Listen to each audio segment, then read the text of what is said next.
Are we becoming a country of germaphobes? Well, Which is not healthy. We need the germs. Yes, I know. To have the immunity Your immunity system. gets built. That's why kids needed to go back to school. I mean, before there was chickenpox vaccines, because isn't there a vaccine for chickenpox? Smallpox. No, I know smallpox, but I think there's a vaccine for chickenpox. I don't know about that. I just know we used to have chickenpox.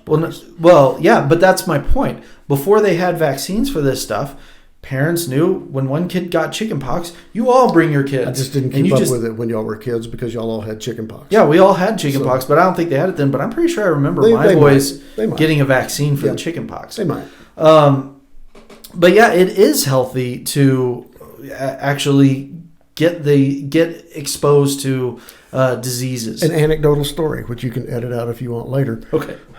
Just talking about this whole you need germs thing. I have for many years off and on directed a summer camp, a 1-week camp, a Bible camp. Mm-hmm. And so when we actually have moved it to Wyoming because Wyoming is much easier to work with on some of the requirements. But when we were in Colorado, we had to get a license. We had to go through the whole process just like a daycare center to get licensed to have this 1-week camp. That's a different topic too.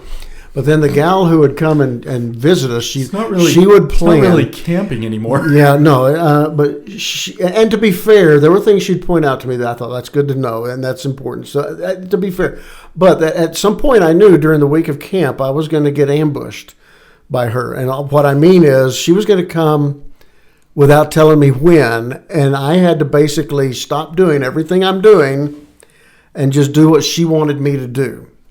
Anyway, she came one year, and we're just kind of looking over some things. We go into a couple of cabins. Now, the thing about this lady, and I really learned to appreciate the hard work she had to do, and how unpopular she was just because she was the bad guy.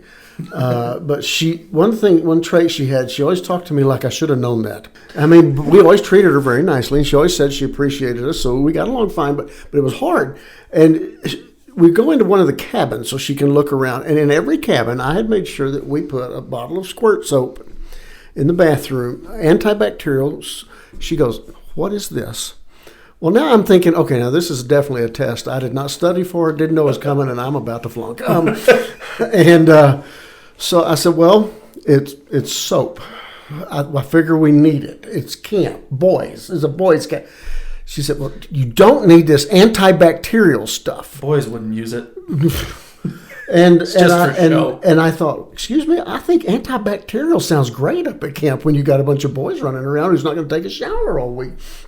And she had been privy, of course, to these studies that were coming out saying, you do not need the antibacterial soap. You need to have some of that bacteria and all. And okay, so I told her thank you and realized I'd wasted my camp money on 24 bottles of antibacterial soap.